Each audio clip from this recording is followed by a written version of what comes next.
Cinema అయితే నాకు బాగా అనిపించింది అన్న. అంటే ఇప్పుడు వచ్చిన అంటే ఈ 2 monthsలో వచ్చిన మూవీస్లో ఇంత ఎనర్జెటిక్గా ఇంత స్పైసీగా నాకు ఏ మూవీ అనిపించలేదు. ఈ మూవీ నాకు బాగా నచ్చింది. చాలా మంది ఏం స్టోరీ లేదు, రిపీటెడ్ స్టోరీ అంటున్నారు కదా. కేజీఎఫ్ 1 ఉంది, సేమ్ రిపీటెడ్ స్టోరీ 2లో పెట్టి కొన్ని చేంజెస్ చేశారు. Same smart 1 smart 2 interlinking same టైటిల్లోనే మనకు అర్థమైపోతుంది కదా. కాకపోతే చేంజెస్, డైలాగ్ వేరియేషన్, ఒకటి రామ్ గారు యాక్టింగ్. సో రామ్ గారికి ఒక 3 ఫ్లాపులు పడ్డాయి ఇస్మార్ట్ శంకర్ తర్వాత. మళ్ళీ కంబ్యాక్ మూవీ, పూరి గారు కంబ్యాక్, రామ్ గారు కంబ్యాక్, మనిషి శర్మ కంబ్యాక్, చార్మి కంబ్యాక్, అందరు కంబ్యాక్లే. ఓవరాల్గా సినిమాలో మీకు హైలైట్స్ ఏమనిపించినాయి? హైలైట్స్ ఏంటంటే మెయిన్గా సంజయ్ దత్ గారి క్యారెక్టరైజేషన్ ఒకటి, రామ్ గారు యాక్టింగ్ ఒకటి, ఇంకోటి ఆలీ గారి క్యారెక్టర్ ఒకటి. ఆలీ గారికి ఈ సినిమాలో పేరు హూకా, ఓకేనా, మళ్ళీ తప్పుగా అర్థం చేసుకోవద్దు. సో ఆలీ గారి క్యారెక్టర్ కూడా కొత్తగా అనిపిస్తుంది అనమాట. అంటే ఆలీ గారు వచ్చినప్పుడు అలా తొడగోకోవడం, ఒక అడుగు మనిషిలాగా యాక్టింగ్ చేస్తాడు అనమాట. సో అదైతే బాగుంది. అవుట్ ఆఫ్ 10 రేటింగ్ అయితే 9.5 అయితే ఇవ్వచ్చు. చాలా మందికి మదర్ సెంటిమెంట్ బాగా కనెక్ట్ అయింది అంటున్నారు. మీకు మదర్ సెంటిమెంట్ అంటే నాకు లోఫర్ సినిమాలో వరుణ్ తేజ్ గారికి మదర్ సెంటిమెంట్ ఎలా ఉందో సేమ్ ఇలాగే ఉందన్నమాట. కాదే మదర్ సెంటిమెంట్ ఒక సాంగ్ అయితే ఇంకా బాగుండేది. ఝాన్సీ గారు చింపారేశారు. మదర్ సెంటిమెంట్లో ఝాన్సీ గారు వాళ్ళ మదర్ అనమాట. ఆ సినిమా అయితే ఇక చూసుకోవచ్చు. స్మార్ట్ సినిమా ఎట్లా అనిపించింది? డబుల్ స్మార్ట్ సినిమా ఎట్లా అనిపించిందంటే దిమాగ్ ఖరాబ్ చేసాడు మన పూరి గారు. ఏందన్నా డైలాగ్స్ ఎరగదెంగాడన్నా, అసలు చాలా బాగా చేశాడు. స్టార్టింగ్లోనే 7 డైలాగ్స్ ఉంటాయి. ఆ 7 డైలాగ్స్ కానీ, అలాగే ఆలీ గారి comedy, out and out comedy. Ali గారు వచ్చిన ఒక 6-7 సీన్స్లో ప్రతి సీను నవ్వుకున్నాను నేనైతే. అలాగే హీరోయిన్ని ఎలా చూపించాలో ఆయన మించిన వాడు లేడు. తొడల కానించి ప్రతి దగ్గర పార్ట్స్ చూపించాలంటే పూరి గారి తర్వాతే బాగా చూపించాడు పూరి గారిని. పూరిని చూపించాలంటే పూరిని చూపించాలన్నా పూరి, ఇంకేం చూపించాలన్నా పూరియే. ఆలీ గారి కామెడీ బాగా ఎంజాయ్ చేశాను నేనైతే. అలాగే ఇంకోటి ఏంటంటే ఈ సినిమాలో ప్లస్ పాయింట్ ఏంటంటే సంజయ్ దత్ గారు, ఆయన విలనిజం అంటే మనం అనుకుంటాం చాలా అనవసరంగా పెట్టాడా ఏంటి, ఎవరినో తెచ్చి ఎందుకు పెట్టాడు అని చెప్పి. ఆ విలనిజానికి కరెక్ట్గా సరిపోయింది. నార్త్ ఇండియా, సౌత్ ఇండియా, అందరూ ఇండియా చాలా బాగుంది సినిమా. క్లైమాక్స్ ఇంకా బాగుంది. సాంగ్స్ మైనస్ ఏందన్న, ఈ సినిమాలో సాంగ్సే చాలా ప్లస్. అసలు మీరు ఇస్మార్ట్ శంకర్కి దీనికి చూస్తే మనకు అక్కడ ప్రతి సాంగ్ ఎలా హిట్, ఈ దీంట్లో కూడా ప్రతి సాంగ్ హిట్. అలాగే స్టెప్స్ కూడా చాలా కొత్తగా, అంటే జానీ గారు కానీ, అలాగే కొత్త ఆయన కానీ, కోటబొమ్మాలి ఆయన కానీ చాలా బాగా కొరియోగ్రాఫ్ బాగా చేశారు. నాకైతే బాగా నచ్చింది, అదరగొట్టేసి. మరి నీకు పూరి జగన్నాథ్ గారు ఫస్ట్ నుంచి మదర్ సెంటిమెంట్ తీస్తారు, ఆయన మదర్ సెంటిమెంట్ తీసేయడంటే హిట్ అవ్వాల్సిందే పక్క. బాగుంది, బాగా నచ్చింది. అంటే అమ్మ క్యారెక్టర్ ఝాన్సీ గారు ఎలా తీశారు, ఆవిడ కన్నా ఈవిడ బాగా నచ్చింది నాకైతే. సినిమాలో హైలైట్స్ పూరి గారు డైలాగ్స్, రామ్ గారు యాటిట్యూడ్, అలాగే heroine glamour, music director background score with music, Ali గారి కామెడీ, అలాగే సంజయ్ దత్ గారు విలనిజం, అలాగే ఈ మంచి రివ్యూలు చెప్పే మా రివ్యూ రైటర్లో తీసే మేము అందరికీ August 15 శుభాకాంక్షలు. అంతే, ఇంకంతగా. స్మార్ట్ సినిమా చూడడం జరిగింది. డబుల్ స్మార్ట్ గురించి చెప్పాలంటే ఈ సినిమా ఈ వారం రిలీజ్ అయిన 4 సినిమాల్లో ది బెస్ట్ సినిమా అని చెప్పొచ్చు. ఈ సినిమాలో అన్నీ ఉన్నాయి. ఒక మాస్ మసాలా సినిమాకి ఏవైతే ఉండాలో అన్నీ ఉన్నాయన్నమాట. ఫస్ట్ స్టోరీ గురించి చెప్పాలి. ఇస్మార్ట్ శంకర్లో ఉన్నటువంటి ఆ మెమరీ ట్రాన్స్ఫర్ అనే కాన్సెప్ట్ని తీసుకొని పూరి గారు సపరేట్ కథ రాసుకున్నారు. ఈ సంజయ్ దత్ గారి క్యారెక్టర్ అవ్వచ్చు, రామ్ పోతినేని గారి క్యారెక్టర్ అవ్వచ్చు, అన్నీ చాలా కొత్తగా ఉన్నాయి. అలాగే మదర్ సెంటిమెంట్ చాలా బాగుంది, కథ చాలా బాగుంది. ఫస్ట్ ఈ సినిమా గురించి చెప్పాలంటే ఈ సినిమాలో రామ్ పోతినేని గారి యాక్టింగ్ గురించి చెప్పాలి. రామ్ పోతినేని గారు అయితే అసలు ఆ చిప్పుతో ఆ మెమరీ ట్రాన్స్ఫర్ చేసిన వ్యక్తిలాగా, ఆ చిప్పు పెట్టిన వ్యక్తిలాగా చాలా బాగా యాక్ట్ చేశారు. అన్నట్టు iSmart Shankar alias double smart,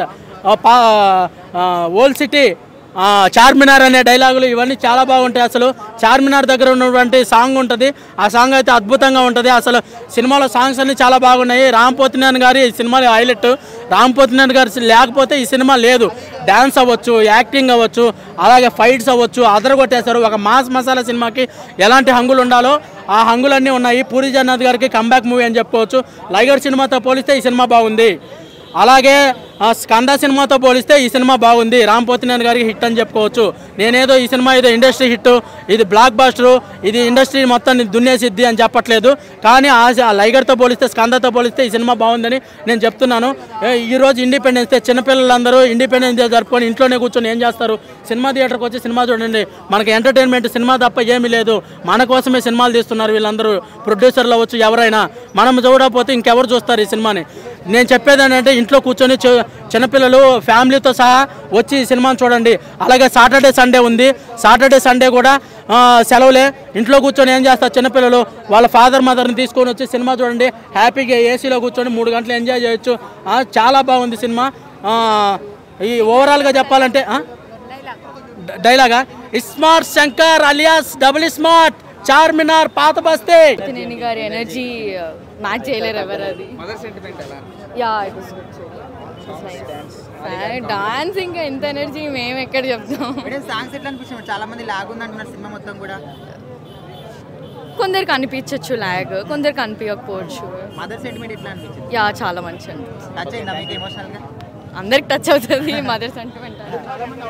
పక్కా బ్లాక్ బస్టర్ సినిమా అయితే చాలా అంటే చాలా బాగుంది. పూరి గారు కంబ్యాక్ ఇచ్చారు ఈ సినిమాతో. రామన్న డైలాగ్స్ ఇంకా తెలంగాణ అదిరిపోయినాయి. మార్మంతా చోడ్చింత సినిమా మొత్తం. హైలైట్స్ సినిమా మొత్తం హైలైట్ అన్న. ప్రతి నిమిషానికి కామెడీ కానీ ఫైటింగ్ సీక్వెన్సెస్ కానీ అన్నీ అసలు చాలా అంటే చాలా బాగుంది సినిమా. అందరూ పక్కా చూడండి. ఒక్క డిసడ్వాంటేజ్ లేదు సినిమాలో. అందరూ ఫ్యామిలీ అందరూ కలిసి వచ్చి చూడాల్సిన సినిమా. చాలా బాగుంటుంది సినిమా. అలీ గారి కామెడీ ఎలా ఉంది? అలీ గారిది చాలా బాగుంది. అది వేరే స్టైల్ అండి. ఆయనది అయితే ఇంకా బాగుంది. కానీ మళ్ళీ పూరిగా స్టైల్ అయితే కనబడింది అన్న సినిమాలో. సినిమా అయితే బాగుంది. అందరూ పక్కా చూడండి. Thank you sir. First half అంతా సూపర్, సెకండ్ హాఫ్ అంతా సూపర్ అన్న. ఏడ రామ్ ఎనర్జీని మాత్రం ఇచ్చి పడేసి అన్న. నిజంగా చెప్తున్నా సూపర్ అన్న, సూపర్. నిజంగా చెప్తే చాలా బ్లాక్ బస్టర్. ముందుగా చెప్పాలంటే ముందుగా సంతోషపడిన విషయం ఏంటంటే ఇలా 15 ఆగస్టు వచ్చి రామన్న సినిమా బ్లాక్ బస్టర్ అన్న. బోలో భారత్ మాతాకే, బోలో భారత్ మాతాకే. సినిమా మాత్రం బ్లాక్ బస్టర్ అన్న. సినిమా మాత్రం ఇచ్చి పడేసి చెప్తా. రామన్న కెరియర్ అది మళ్ళీ బ్లాక్ బస్టర్. నువ్వేనా ఎవరు చెప్పినా నాకు చెప్పినా, ఎవరు చెప్పినా లాగినని నువ్వు చెప్తున్నా. సినిమా చూసినాక అయిపోయినా, సినిమా ఎట్లుందో సినిమా చూసినాక అయిపోయినా. పూరిజన్ కంబ్యాక్ అయినా, పూరిజన్ కంబ్యాక్ అని చూడ. సినిమా మాత్రం ఇచ్చి పడేసిన. సినిమా ఎక్కడ బోరింగ్ లేదు. ఫస్ట్ నుంచి సెకండ్ పార్ట్ దుమ్ము లేపేసిన. హీరోయిన్ మాత్రం ఇచ్చి పడేసింది. ప్రతి సీన్ ఎంజాయ్ చేస్తావు. ఏ సీన్ బోరింగ్ ఉంటుంది నీకు? ప్రతి సీన్ జనరల్గా నీకు లోపుదేనా? ఒక టైంలో పోకిరి ఎంత బ్లాక్ బస్టర్ కొట్టిందో మళ్ళీ డబుల్ స్పాట్స్ అది కూడా బ్లాక్ బస్టర్. బూతులు మంచిగా ఉన్నాయంట నా సినిమాలో ఎలా ఉందో తీసిన. నా బూతులం లేదు. సినిమా మాత్రం ఇచ్చి పడేసిన. సినిమా మాత్రం బ్లాక్ బస్టర్. తల్లి సెంటిమెంట్ మాత్రం సూపర్ ఉందన్న. తల్లి సెంటిమెంట్ మంచి. ఒక డైలాగ్ ఉంటుందన్న, దిమాగ్ ఉన్నోనికి చదువు లేదని చెప్తాను హీరో. దిమాగ్ కూడా బతకొచ్చి బిడ్డ. సింహం కూడా చదువు రాకుండా బతుకుతాను, సింహం లేక బతుకుతా అని చెప్తాను. అది డైలాగ్ హైలైట్ అన్న. ఆలీ క్యారెక్టర్ మస్తు ఉంది అన్న. ఓ హైలైట్ డైలాగ్ అన్న. ఆలీ క్యారెక్టర్ వల్ల దుమ్ము ఆలీ వచ్చినప్పుడు నవ్వుకునే అవకాశం చాలా డిఫరెంట్ ఉంది. ఆలీ చాలా డిఫరెంట్. ఏ సినిమాలో మనం చూడలేదు ఆలీ గారిని. ఈ సినిమాలో కొత్తగా చూసినాం, డిఫరెంట్ గా చూసినాం ఆలీ గారిని. చాలా బాగుంది. వచ్చి తట్టుకునే క్యాపబిలిటీ ఉంది రామ్ పోతినేనికి అన్న. ఏ కెపాసిటీ దానికి ఉంటుంది. రామన్న సినిమా పెద్ద బ్లాక్ బస్టర్. నిజంగా చెప్తే చాలా పెద్ద బ్లాక్ బస్టర్. సాంగ్స్ ప్రతి సాంగ్ చాలా బాగుంది. ప్రతిదీ చాలా బాగుంది. సినిమా చూసి ఎంజాయ్ చేస్తాం. హీరో హీరోయిన్ ప్రతిదీ సూపర్ అన్న. ఎంత తక్కువనే బ్లాక్ బస్టర్.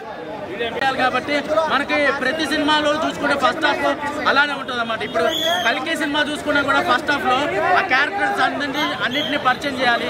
అలాగే వరల్డ్ అనేది బిల్డింగ్ చేయాలి. ఇప్పుడు RRR సినిమా తీసుకున్నా కూడా అలానే ఉంటుంది. ఇప్పుడు RRR సినిమా తీసుకుంటే మొత్తం వరల్డ్ బిల్డింగ్ అనేది ఉంటుంది. పరిచయం ఉన్న క్యారెక్టర్సే. కానీ ఇది సినిమా వేరే కాన్సెప్ట్ కదా. ఆ సినిమా వేరు, ఈ సినిమా వేరు. జస్ట్ ఓన్లీ ఒక ఆ చిన్న కాన్సెప్ట్ ఒక్కటి తీసుకున్నారు అంతే. అంతేగాని మెమరీ ట్రాన్స్ఫర్ అనే కాన్సెప్ట్ ఒక్కటి తీసుకున్నారు. కానీ మిగతా సినిమా మొత్తం డిఫరెంట్ కదా. సినిమా డ్యాన్స్ అయితే అందరూ కొట్టేశారు. రామ్ పోతినేని గారి గురించి చెప్పేది ఏముంది? ఇండియా మన తెలుగు ఫిల్మ్ ఇండస్ట్రీలో ఉన్నటువంటి బెస్ట్ డాన్సర్లో ఆయన ఒకరు. రాసుకుంటే పెద్ద హిట్ కొడుతురు. బట్ మాకు ఫస్ట్ పార్ట్ చూసినట్టు అనిపించింది. బట్ సినిమా వరకు సెకండ్ హాఫ్ అయితే మరీ బోరింగ్ అని చెప్తాను. ఫస్ట్ హాఫ్ లైగర్ కన్నా బెటర్, అంతే. లైగర్ కన్నా కొంచెం బెటరే, కానీ సినిమా పరంగా అయితే హిట్ అయితే కాదన్నా, జస్ట్ ఒక బిలో యావరేజ్ మూవీ అంతే. పూరి మాత్రం ఇంకా రైటింగ్ స్క్రీన్ ప్లే ఇంకా బాగా రాసుకుంటే జస్ట్ హిట్ వరకు వెళ్తున్నామో. ఏదైనా ఎవరు సంజయ్ దత్ గారి క్యారెక్టర్ అయితే బాగానే చూపించారన్న. ఎందుకంటే హీరో సమానంగానే క్యారెక్టర్ బేసింగ్ అయితే ఆ రామ్ క్యారెక్టర్ కానీ సంజయ్ దత్ క్యారెక్టర్ కానీ బాగుంది. బట్ ఆలీ గారు బోర్ ఎక్కిచ్చారు. ఓటీఆర్ డబుల్ డైలాగులు అక్కడ లైట్ లైట్గా నవ్వు వస్తుంది, కానీ ఓటీఆర్ మనకి బాగుంటుంది. కానీ మొత్తానికి ఆయన బోర్ ఎక్కించారు. ఆయన క్యారెక్టర్ వేస్ట్. ఏదో అమెజాన్ అడుగులంటూ క్యారెక్టర్ సృష్టించారు, అదేది కొంచెం బోరింగ్ అని అనిపించింది. సో ఓవరాల్గా అక్కడక్కడ నచ్చుతూ బాగా ఎక్కువ బోర్ కొడుతూ సినిమా బిలో యావరేజ్గా నిలిచింది అన్న. పూరి మార్క్ అసలు ఎక్కడన్నా, అది పూరి జగన్నాథ్ అంటే ఏదో లెవెల్ ఎక్స్పెక్ట్ చేసి వచ్చాను నేను, ఏం లేదు అసలు. అలీ కామెడీ లేదంటారు. Comedy okay, Ali comedy okay, కొంచెం ఉంది. 18+ కామెడీ పెట్టారు కానీ ఓకే. అలీ కామెడీ వీళ్ళ ముగ్గురు, అలీ, రామ్, సంజయ్ దత్ యాక్టింగ్ తప్ప ఇంకేం లేదు. పూరి పని అయిపోయింది అట్లా చెప్పలేము. ఇంకా వస్తాడు పూరి కంబ్యాక్ ఎక్స్పెక్ట్ చేస్తాడు నేనైతే, కానీ ఈ మూవీ అయితే కంబ్యాక్ కాదు. రామ్ స్లాంగ్ బాగుంది, మరి డైలాగ్స్ కూడా అన్ని నార్మలే ఉన్నాయి. లాస్ట్ స్మార్ట్ శంకర్ లాగానే ఉన్నాయి, కానీ స్లాంగ్ బాగుంది. రామ్ స్లాంగ్ ఈ మూవీలో నచ్చింది ఏదైనా నచ్చండి అండి.